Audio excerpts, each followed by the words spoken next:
میرے محترم عزیز دوستوں اور بزرگوں، اللہ نے ہم پر بہت بڑا فضل فرمایا ہے کہ اللہ نے ہمیں بڑا عظیم نبی عطا فرمایا ہے۔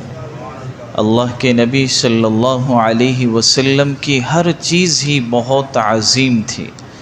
آپ کا علم بہت عظیم، آپ کے معجزات بہت عظیم، آپ کے اخلاق، آپ کے کمالات، آپ کے فضائل، آپ کی خصائل، آپ کی سیرت، ہر چیز ہی بہت عظیم تھی۔ اللہ کے نبی کو جس سمت جس زاویے سے دیکھا جائے تو یہی نظر آتا ہے کہ اللہ نے حضور صلی اللہ علیہ وسلم کو ہر چیز ہی بہت عظیم عطا فرمائی تھی۔ اور قرآن میں حضور کے اخلاق کے بارے میں تو قرآن کیا کہتا ہے؟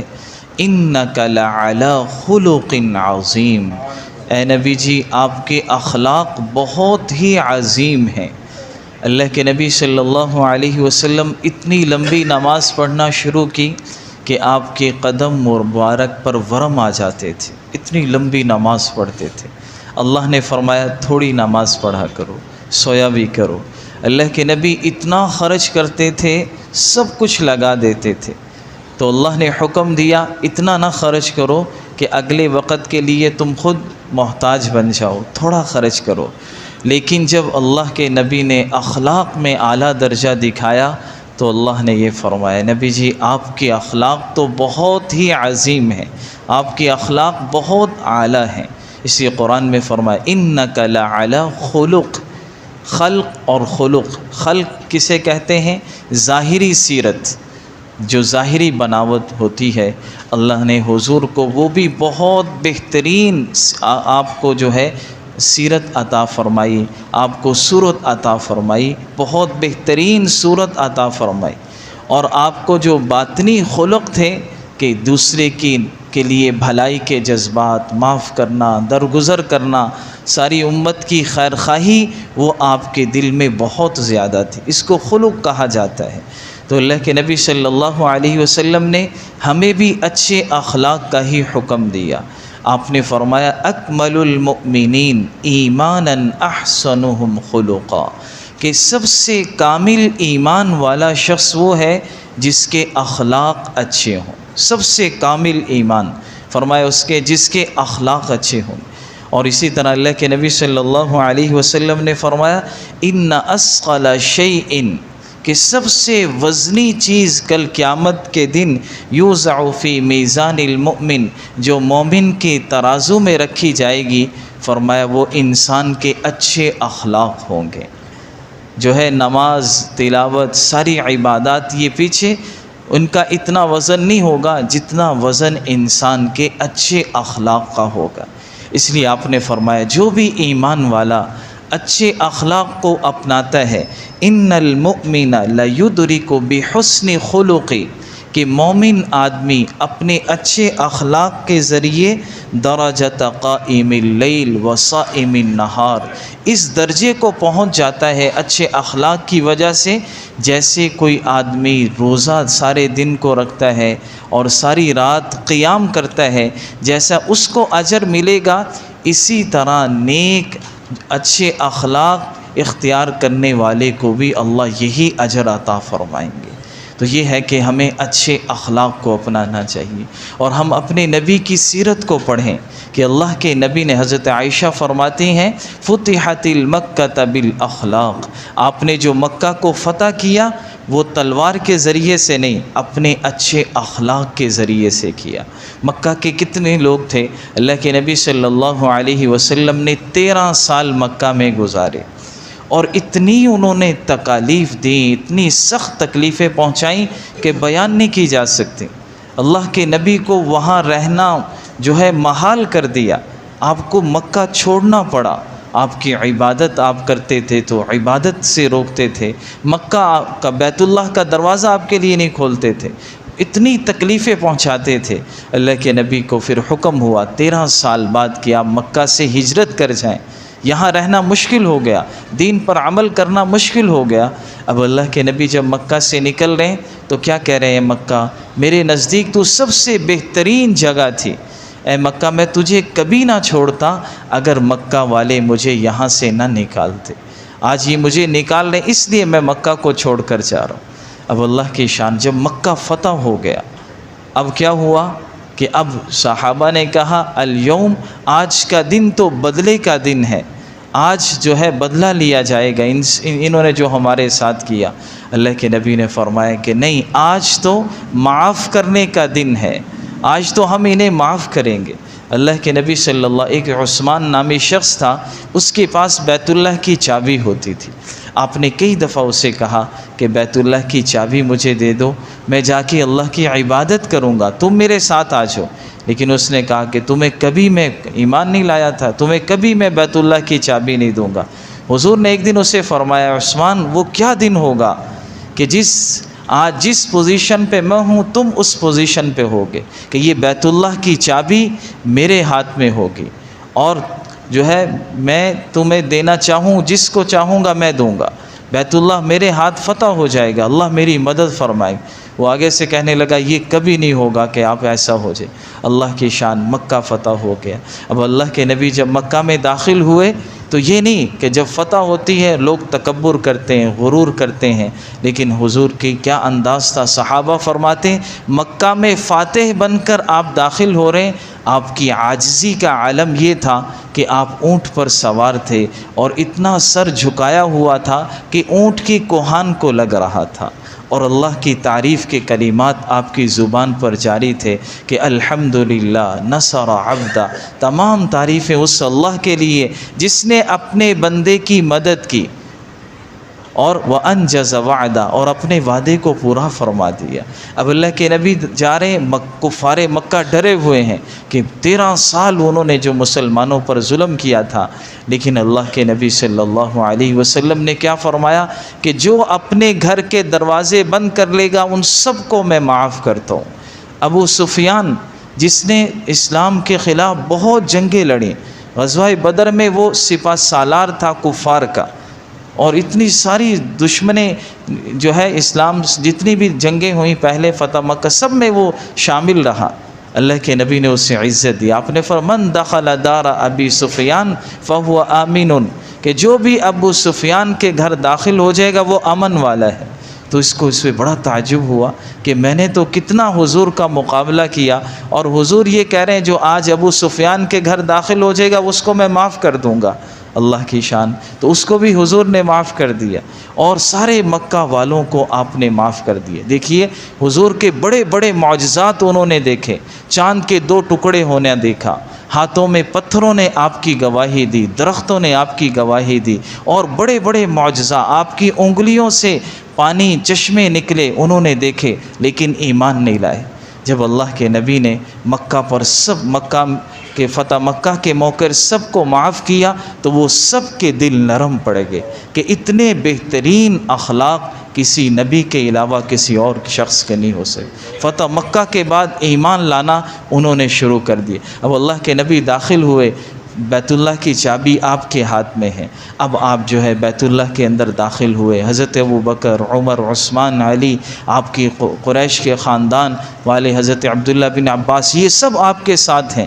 آپ نے نماز پڑھی، اور نماز کے بعد جب آپ باہر نکلنے لگے، تالا لگانے لگے بیت اللہ کو، تو سب کی خواہش یہ تھی کہ چابی مجھے مل جائے۔ ابو بکر بھی یہ چاہ رہے تھے، عمر بھی چاہ رہے تھے، بڑے اعزاز کی بات تھی، لیکن اللہ کے نبی صلی اللہ علیہ وسلم نے چابی لے لی، اور آپ نے اعلان فرمایا کہ کہاں ہے وہ عثمان نامی شخص، اسے بلاؤ۔ تو وہ آیا ڈرتا ہوا، اس نے کہا، آپ نے فرمایا عثمان ایک دن میں نے تمہیں کہا تھا نا کہ یہ چابی میرے ہاتھ میں آ جائے گی، اس موقع پر جس پوزیشن پہ میں تھا آج تم میرے سامنے کھڑے ہو کہ چابی میرے ہاتھ میں ہے اور تمہارے ہاتھ خالی ہیں۔ حضور نے فرمایا اے عثمان جاؤ، تم نے تو مجھے چابی نہیں دی تھی نا، آج یہ چابی، ابھی وہ ایمان نہیں لایا، آپ نے فرمایا یہ چابی میں تجھے دیتا ہوں اور قیامت تک تیرے ہی خاندان میں یہ چابی رہے گی۔ آپ نے یہ اخلاق کا مظاہرہ آج تک اسی خاندان میں وہ چابی ہے، اور وہ اسی پر ایمان لے آیا۔ کتنے معجزات دیکھے اس نے، لیکن حضور کے جب یہ اخلاق دیکھے تو وہ ایمان لے آیا۔ تو اس لیے بھائیو دوستو، اچھے اخلاق کو اپنانا۔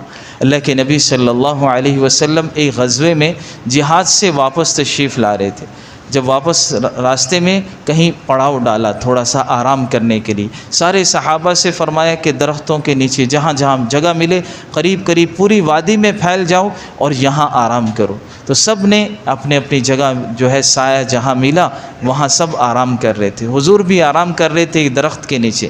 ایک یہودی آ گیا، اس نے کہا اچھا موقع ہے، قریب کوئی ہے بھی نہیں، اور حضور نے اپنی تلوار درخت کے ساتھ لٹکائی ہوئی۔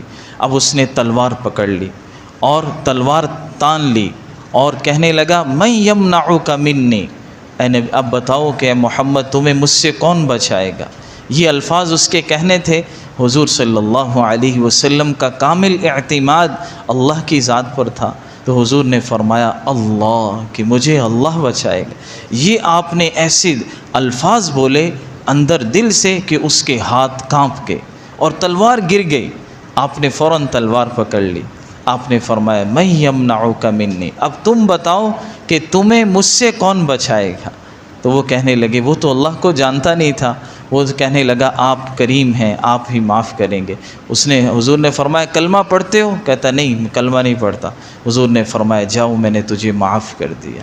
اب دیکھو وہ آدمی قتل کرنے کے ارادے سے آیا اور تلوار سونت لی ہے اس نے، لیکن حضور نے، حدیث میں آتا ہے نا، ایک حضور صحابی نے سوال کیا یا رسول اللہ سب سے عزت والا آدمی کون ہے؟ آپ نے فرمایا اذا قدر غفر، کہ جب وہ بدلہ لینے پر قادر ہو جائے تو معاف کر دے۔ تو آپ نے اس کا مظاہرہ فرمایا کہ میں چاہتا تیری تلوار جو ہے تلوار سے تیری گردن اڑا دیتا، اب مجھے تلوار میرے ہاتھ میں ہے، کوئی تجھے بچانے والا نہیں، لیکن میں تمہیں معاف کرتا ہوں۔ پہلے ایمان نہیں لایا، جب آپ نے کہا میں تجھے معاف کرتا ہوں اس پر وہ ایمان لے کر آ گیا۔ تو اس لیے آپ نے ساری دنیا کو جو ہے اخلاق سے فتح کیا، اخلاق کے ذریعے، آپ کے اخلاق کے ذریعے لوگ اسلام کے اندر داخل ہوئے۔ آپ کے کیسے اخلاق تھے؟ آپ غریبوں کا، یتیموں کا بڑا ہی جو ہے خیال فرمایا کرتے تھے اور اس انداز سے دیتے تھے کہ کسی کی حقارت بھی نہیں ہوتی تھی۔ آپ یہ نہیں کہتے تھے کہ تم کمزور ہو، تم محتاج ہو، تمہیں میں اس لیے دے رہا ہوں۔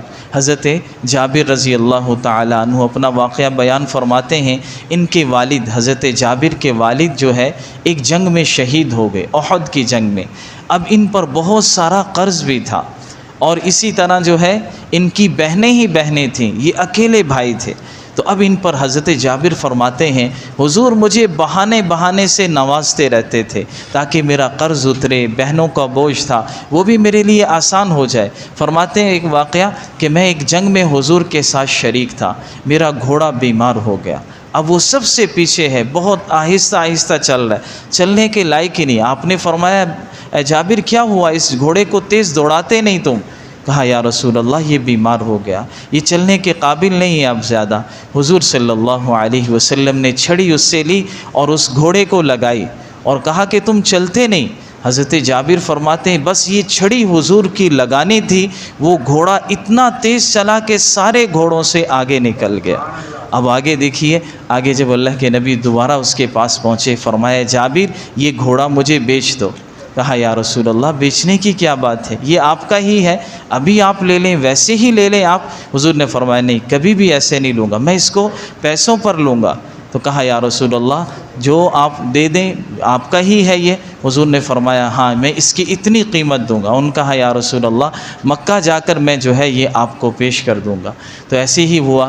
فرماتے ہیں جب حضور صلی اللہ علیہ وسلم مکہ تشریف لے آئے اور آپ نے حضرت بلال سے فرمایا، خزانچی وہ تھے اس موقع پر، ان سے فرمایا بلال ایسا کرو کہ ان کو اتنے اس گھوڑے کی قیمت دے دو اور اس سے اور زیادہ بھی انہیں عطا کر دو۔ اور پھر فرمایا کہ میں وہ پیسے لے کر آنے لگا، گھوڑا میں نے حضور کی خدمت میں پیش کر دیا۔ حضور نے فرمایا جابر جانا نہیں، جب لوگ سائڈ پہ ہو جائیں تو اس گھوڑے کو بھی تم ہی لے جانا، یہ بھی تمہارے لیے ہدیہ ہے۔ تو فرماتے ایسے نہیں کہ مجھے نوازتے کہ تم ضرورت مند ہو، تم غریب ہو، تمہارے پاس کچھ ہے نہیں اس لیے دے، نہیں، بہانے سے حضور مجھے دیتے تھے کہ پتہ بھی نہیں چلتا۔ آپ نے کسی کو سائل نہیں بنایا، مانگنے والا نہیں بنایا، بلکہ اس انداز سے دیتے تھے کہ اس کی عزت نفس بھی مجروح نہ ہو اور وہ یہ سمجھے یہ تو حضور نے مجھے ویسے ہی دیا۔ تو اس طرح میرے بھائیو دوستو حضور صلی اللہ علیہ وسلم کے اخلاق تھے۔ ایک صحابی جو ہے ایک دیہاتی دور دیہات سے شخص آیا اور اس نے آ کر کلمہ پڑھ لیا حضور پر۔ آپ مسجد میں تشریف فرما تھے، چھوٹا سا ایک کمرہ تھا، اور جو ہے اس کے باہر کافی مسجد نبوی کی زمین جو ہے ویسے ہی پڑی ہوئی تھی۔ اس کو پیشاب کا تقاضا ہوا، دیکھا کوئی آس پاس جھاڑی نہیں ہے، اس نے کمرے سے باہر نکلا، مسجد کی حدود میں ہی پیشاب شروع کر دیا۔ اب صحابہ دوڑے اس کو روکنے کے لیے، حضور نے سب کو بٹھا دیا کہ کوئی نہ اٹھے، بس اس کو ابھی اگر پیشاب سے روکیں گے تو اس کو تکلیف ہوگی۔ آپ نے اس کو پیشاب کرنے دیا۔ پھر جب وہ پیشاب کر کے فارغ ہو گیا تو آپ علیہ السلام نے اس کو بلایا اور فرمایا ان المساجد للہ، یہ مساجد اللہ کے گھر ہیں، اس میں بول و براز نہیں کرتے، اگر یہ ضرورت ہو تو مسجد سے باہر چلے جائے۔ اس نے معذرت کی، یا رسول اللہ میں پہلی دفعہ آپ کے پاس آیا ہوں، کلمہ پڑھا ہے، دیہاتی ہوں، مجھے کوئی عقل و شعور نہیں، مجھ سے غلطی ہو گئی، لیکن میں یہ دیکھا ہوں کہ آپ کے صحابہ تو بڑے مجھ سے ناراض ہونے لگے تھے، لیکن آپ نے میرے ساتھ بڑی شفقت کا معاملہ فرمایا، میں اس سے بڑا متاثر ہوں۔ اب وہ بیچارہ پیدل سفر کر کے آیا تھا، اب وہ جانے لگا، رخصت ہونے لگا، حضور سے اجازت چاہی، آپ نے فرمایا پیدل جانا کا آپ نے ایک سواری اونٹ اس کو عطا کر دی۔ اب جب اونٹ کی سواری آپ نے عطا کی تو وہ اپنی بستی میں گیا، وہاں سے 300 لوگوں کو لے کر آیا اور 300 لوگوں کو اسلام کے اندر اس نے داخل کرا دیا کہ میں ایسے عظیم شخص کے پاس آیا ہوں کہ اس کے اخلاق ایسے ہیں کہ ایسے کبھی میں نے کسی کے اخلاق نہیں دیکھے۔ ایک صحابی تھے حضرت معاویہ بن حکم، وہ فرماتے ہیں پہلے نماز میں بولنے کی اجازت تھی، بعد میں جو ہے ممانعت آ گئی کہ نماز میں اب کلام نہیں، پہلے سلام وغیرہ کا جواب دے دیتے، چھینک آتی تھی الحمدللہ کہہ دیتے۔ حضرت معاویہ بن حکم کہتے ہیں ابھی قریب ہی تھا کہ نماز میں بولنا بند ہو گیا، تو حضور نماز پڑھا رہے تھے، کسی کو چھینک آئی تو میں نے کہہ دیا یرحمک اللہ، نماز میں مجھے نہیں معلوم ہوا تھا ابھی کہ نماز میں بولنا منع ہو گیا، تو جب میں نے یہ کہا صحابہ مجھے گھورنے لگے، صحابہ مجھے عجیب سے دیکھ رہے کہ تم نماز کے اندر کیوں بولے ہو، لیکن فرماتے ہیں ایسا معلم میں نے نہ پہلے دیکھا نہ بعد میں دیکھا، آپ نے مجھے شفقت سے بلایا اور سمجھایا کہ اے معاویہ نماز میں جو ہے یا تو تسبیح ہے، یہ دعا ہے، یا قرآن کی تلاوت ہے، اور کلام لوگوں کا جو ہے وہ اب منع کر دیا گیا۔ تو فرماتے ہیں حضور نے میرے ساتھ اتنا شفقت اور رحم کا معاملہ فرمایا، اس لیے حضور معاف کر دیا کرتے تھے، لوگوں کے ساتھ بڑے اچھے اخلاق سے پیش آتے۔ ایک صحابی کہتے ہیں کہ میں حضور کے ساتھ جنگ میں شریک تھا، تو دوڑتے ہوئے میرے جنگ کا جو جوتا میں نے پہنا ہوا تھا وہ حضور کے پاؤں پر آ گیا، اور حضور کو بڑی تکلیف ہوئی اس سے۔ آپ نے فرمایا اوجعتنی، آپ نے چھڑی پکڑی ہوئی تھی وہ میرے پر مجھے لگا دی کہ دیکھو میرے پاؤں پہ تو نے کیا کیا، مجھے تکلیف پہنچا دی۔ اب جو ہے جب جنگ سے فارغ ہوئے وہ صحابی بڑے پریشان تھے کہ میں نے حضور کو تکلیف پہنچا دی، اب پتہ نہیں میرے بارے میں کیا فیصلہ ہوگا۔ تو وہ صحابی کہتے ہیں کہ جب ایک دن حضور نے کہا کہ جس صحابی کا پاؤں میرے پاؤں پر آیا تھا اس کو بلا کے لاؤ۔ اب کہتے ہیں میں ڈرا ہوا حضور کے پاس جا رہا ہوں کہ نہ معلوم آج میرے ساتھ کیا ہوگا۔ کہتے ہیں کہ میں پہنچا تو حضور صلی اللہ علیہ وسلم نے مجھے کہا یہ 80 اونٹ ہیں، میں نے تمہیں چھڑی ماری تھی، مجھے معاف کر دو، اور یہ 80 اونٹ اس کے بدلے تم لے جاؤ۔ 80 اونٹ کا مطلب سمجھو آج کی جو ہے 80 بہترین سواریاں حضور نے اس پر انہیں عطا کر دیں کہ مجھے معاف کر دو، میں نے تمہیں چھڑی مار دی تھی، غصے میں آ کر کے میرے پاؤں میں تکلیف ہو گئی تھی۔ اللہ کے نبی کے یہ اخلاق تھے۔ آپ کی ایک عورت تھی، آپ کے جو ہے راستے میں کانٹے بچھایا کرتی تھی، ایک موقع پر ہوا چند دن آپ نے دیکھا کہ کانٹے نہیں بچھ رہے، آپ نے فرمایا کہ وہ کانٹے بچھانے والی عورت جو تھی وہ کہاں چلی گئی؟ کہا یا رسول اللہ وہ بیمار ہے۔ آپ اس کے گھر عیادت کرنے چلے گئے، آپ نے پوچھا کیا حال ہے؟ تو حضور پر وہ اسی وقت ایمان لے آئی کہ میں آپ کو اتنی تکلیف پہنچاتی تھی اور آپ نے میرے ساتھ جو ہے یہ معاملہ کیا۔ تو یہ ہے میرے محترم عزیز دوستو حضور کے اخلاق، آج ہم بھی ایسے اخلاق کو اپنائیں، اور اسی اخلاق کی بڑی فضیلت ہے۔ آپ نے فرمایا ان من احبکم الی احسنکم اخلاقا، کہ تم میں سب سے بہترین انسان وہ ہے جو اچھے اخلاق والا ہو۔ اللہ کے نبی نے فرمایا خیر ما اعطی الانسان، سب سے بہترین چیز جو انسان کو دی جائے وہ انسان کے اچھے اخلاق ہیں۔ فرمایا کہ سب سے کامل ایمان والا، جو میں نے پہلے حدیث سنائی اکمل المؤمنین ایمانا احسنہم خلقا، کہ سب سے بہترین ایمان والا شخص وہ ہے جس کے جو ہے اخلاق اچھے ہوں۔ اس لیے ہمیں اچھے اخلاق کو اپنانا چاہیے، درگزر کرنا چاہیے، معاف کرنا چاہیے، اپنے چھوٹوں پر شفقت کا معاملہ، اپنے بڑوں کی عزت کرنی چاہیے۔ آپ نے فرمایا من لم یرحم صغیرنا، جو اپنے چھوٹوں پر، بچوں پر شفقت نہ کرے، ولم یؤکر کبیرنا، اور بڑوں کی عزت نہ کرے، علماء کی قدر نہ کرے، فرمایا فلیس منا، وہ شخص ہم میں سے نہیں ہے، ہمارے طریقے پر نہیں۔ ہمارا اسلام، ہمارا دین ہمیں یہی سبق دیتا ہے کہ ہم درگزر کریں، لوگوں کو معاف کریں۔ لیکن نبی نے فرمایا نا بہترین اخلاق کس کے ہیں؟ فرمایا احسن من اساء الیک، جو تمہارے ساتھ برا کرے تم اس کے ساتھ اچھا کر دو، جو تم سے تعلق توڑے، سل من قطعک، جو تم سے تعلق توڑے پھر بھی تم اس سے تعلق جوڑنے کی کوشش کرو۔ اور اسی طرح فرمایا جو تمہیں نہ دے وہ اعطی من حرمک، جو تمہیں نہیں دیتا تم پھر بھی اسے دیتے رہو، تم یہ نہ کہو کہ وہ نہیں دیتا تو میں بھی نہیں دوں گا۔ آپ نے فرمایا عدلے کا بدلہ یہ اخلاق نہیں ہے، یہ تو عدلے کا بدلہ ہے، جو تمہارے ساتھ اچھا کر رہا ہے تم بھی اس کے ساتھ اچھا۔ فرمایا بہترین کامل اخلاق کا درجہ یہ ہے جو تمہارے ساتھ برا کر رہا ہے تم پھر بھی اس کے ساتھ اچھا کرتے رہو، اور یہی وہ درجہ ہے ان المؤمن لیدرک بحسن خلق، کہ جو آدمی ایسے اخلاق اپنائے گا اللہ اس کو اس شخص کی طرح اجر دے گا جو راتوں کو قیام کرنے والا ہے اور دن کو روزے رکھنے والا ہے۔ اللہ تعالی ہم سب کو اچھے اخلاق اپنانے کی توفیق عطا فرمائے۔